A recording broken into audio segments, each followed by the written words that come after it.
រាត្រីដែលបានជួបនឹងនួនល្អង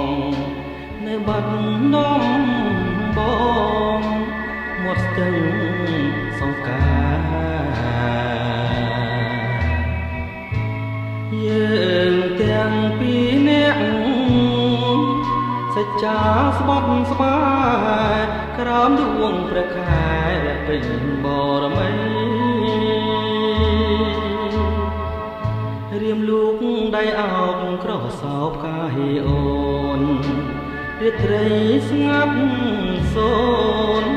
ដោយស្នេហ៍ភក្តីភាំងអើយភាំងអូន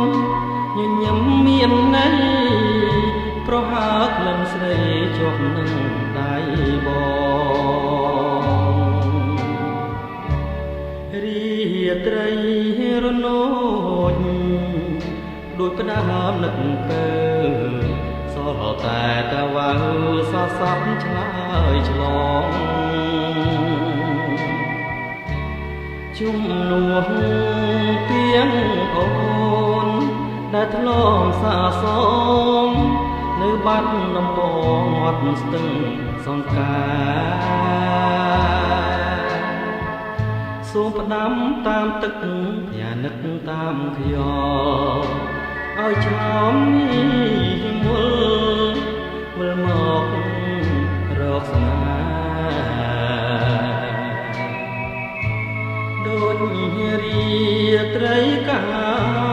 លពេញបរមីខានាស្ទឹងសង្ការក្រុងបាត់ដំបង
រាត្រី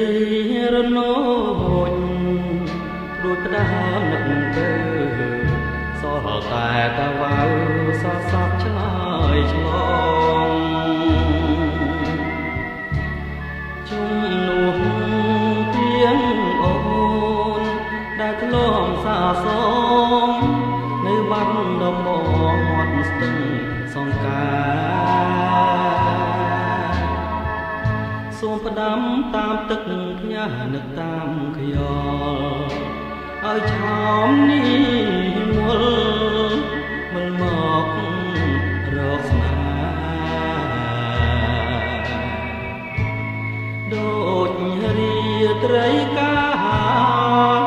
ពេញបរមីខា